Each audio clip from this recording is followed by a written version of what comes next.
Welcome back to now day number 3 of our virtual VBS and the third and final part of Joseph's story.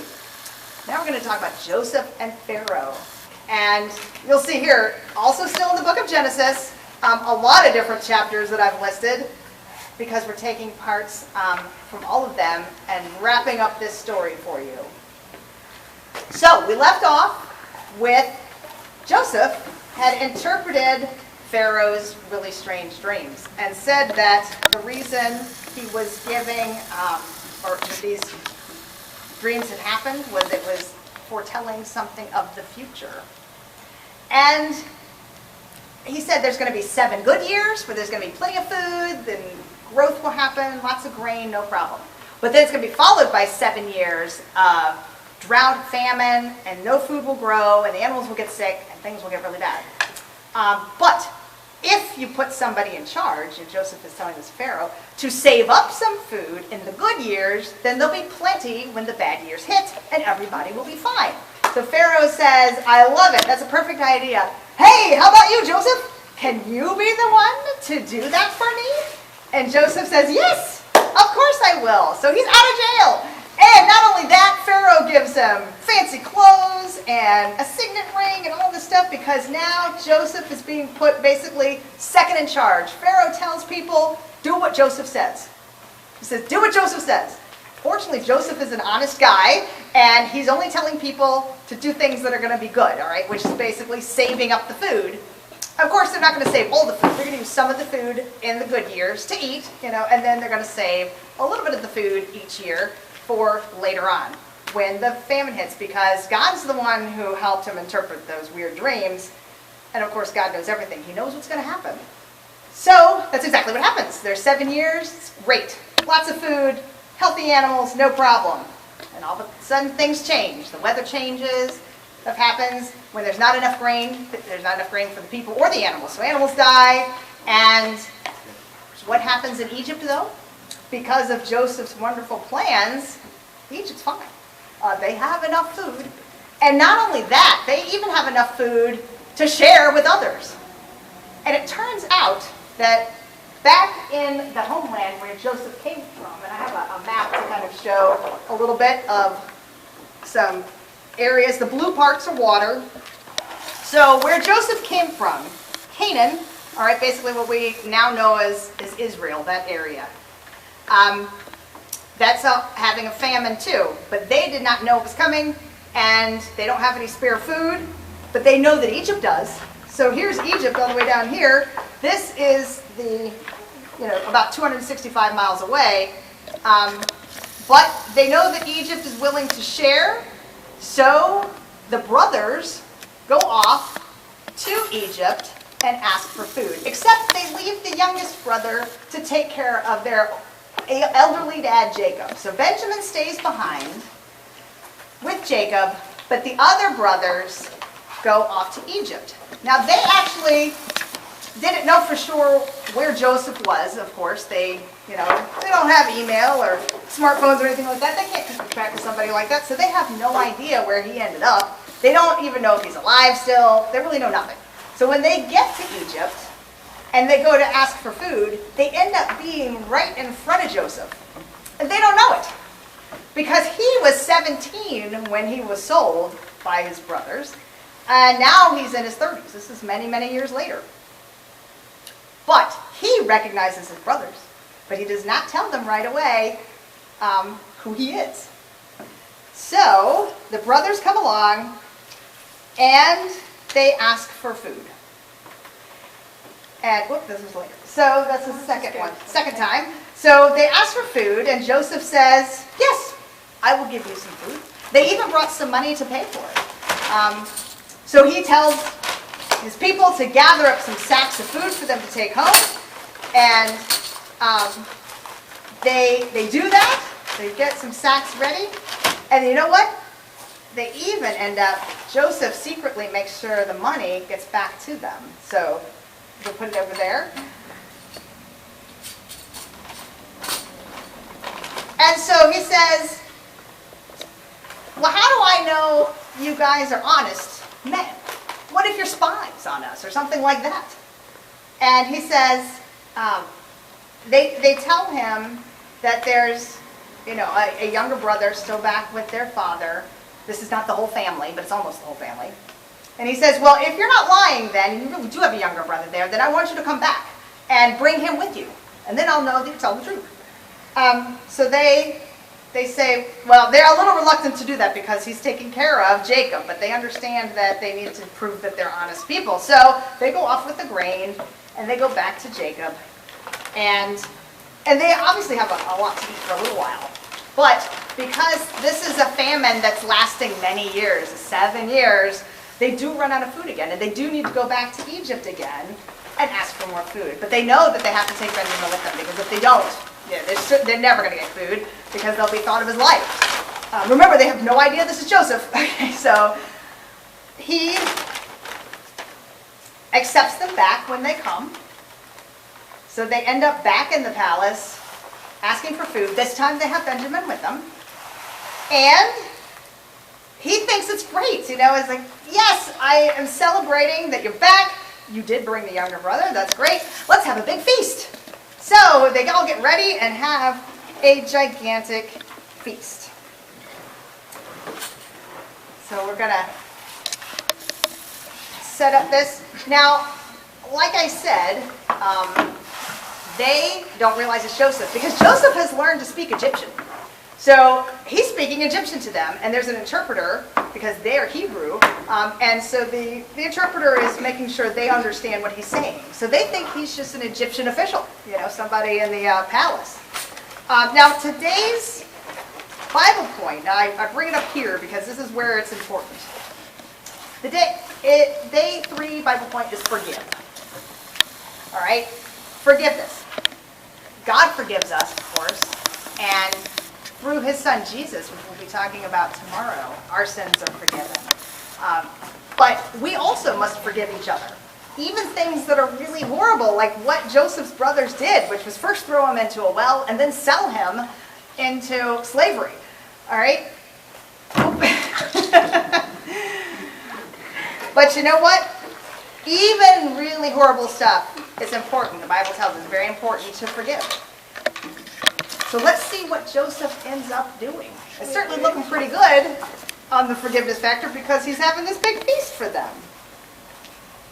So they all enjoy this great feast. Joseph is happy. He's happy to see his family. Again, they still don't know it's him. He has not revealed that it's him.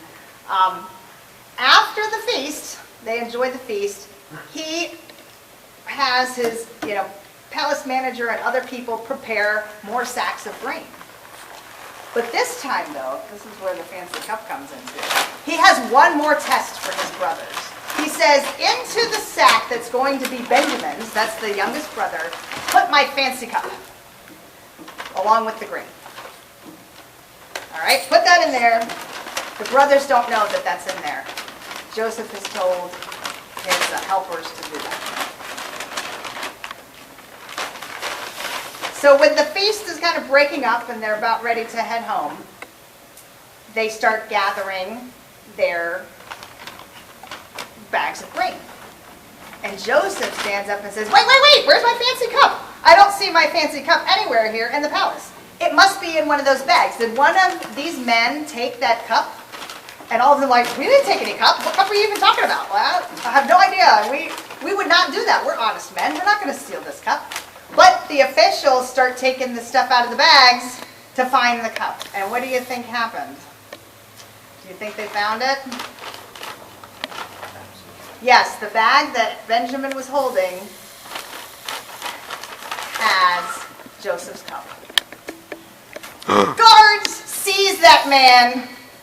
He must not be allowed to leave. Throw him into jail. But Judah says, no, wait. Judah, wait. Benjamin, he's the youngest of our brothers. We know he didn't do it. None of us did this. We must have been framed. What happened here? Please, don't put him into prison. Put me instead. If you have to keep one of us, I'll go. Not Benjamin. Now, Joseph at this point, he knows that he set them up. He knows that none of them stole that cup. And so he realizes now that these are changed people. They are honest. They will even stick up for each other because Judah was willing to take the place in prison of Benjamin. And Joseph realizes these are not the same brothers he knew back when he was 17, the ones who threw him into the well and then sold him, and who must have lied to his father about what happened. They were honest men. They deserved to be forgiven. And he did forgive them. And you know what? He was so happy to do this forgiving. He started weeping so loud that everybody in the palace wondered what was wrong. You know, they thought, oh no, there's something terrible going on, when actually it was something really happy. But he was so loud that he was just crying so much. So happy that he could tell his brothers, it's me, it's Joseph, I'm alive and not only alive, he's second in command of all Egypt. Right? Egypt was an extremely powerful nation at the time. And he's living the life here, right? And he's so happy. And he's like, you have to go home and get my father. So that's what they did. They go home. They make sure that Jacob realizes, of course they kind of have to confess what happened, you know. They realize that, Jacob didn't know that Joseph was alive even. But Joseph is alive. And the whole family ends up moving from Canaan, where they were, over into Egypt. And that is where the family lived for many hundreds of years, actually. In fact, I have a family tree to show you in this story, starting with Abraham. You may have remembered the story of Abraham. Abraham was a man who was also in the book of Genesis for the story, who was told by God that he and his wife Sarah would have a baby, even though they were 100 years old. Well, he was 100 and she was 90. And that his descendants would number the stars in the sky. All right, that's a lot of stars. That's what God told him. And of course, for a long time, he didn't believe that was going to happen, but he did. And so they had a baby named Isaac. Isaac had children, and one of them was Jacob. And Jacob is the one with the 12 sons, one of them being Joseph. And so here's some famous people in the Bible who came from them. So Levi's line, you get Moses and eventually John the Baptist. And from Benjamin's line, there's King Saul, Esther, and Paul. From Judah's line is Jesus, King David and Jesus.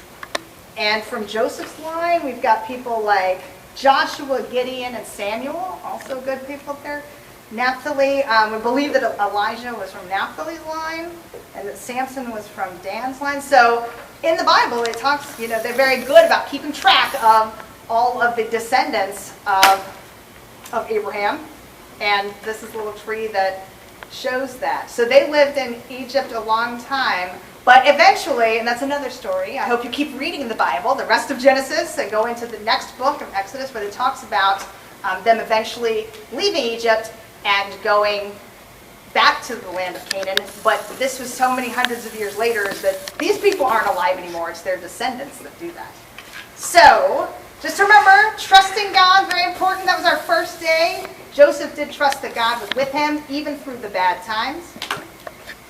And he was sure to talk to God on a regular basis, and God helped him by interpreting those dreams. That's how he ended up getting out of jail, because he was able to interpret Pharaoh's dreams, and not just get out of jail, but save all of Egypt, and eventually his family from the famine. And then he did forgive his brothers for what they had done. And then they were all able to live in Egypt together, happy, and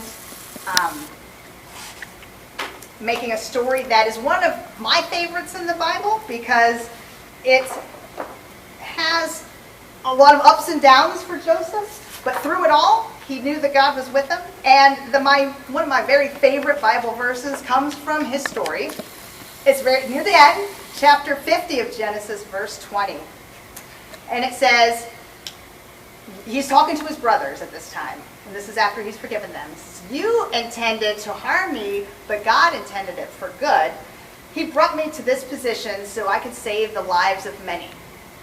Remember, if he hadn't have been thrown in that well and sold to the traders to get to Egypt in the first place, he he would have never been able to eventually be in Pharaoh's presence to interpret those dreams and save them from the famine by having those 7 good years where they could save up the food. All that was in God's plan, the bad stuff and the good stuff, which is what it is for our own lives. The bad stuff and the good stuff is in his hands. Just remember that, okay, as you go on. And we will continue tomorrow with a brand new story. We're going to go into the New Testament, and we'll be talking about Jesus. Bye-bye. Well, bro, that's a crazy story. Very good.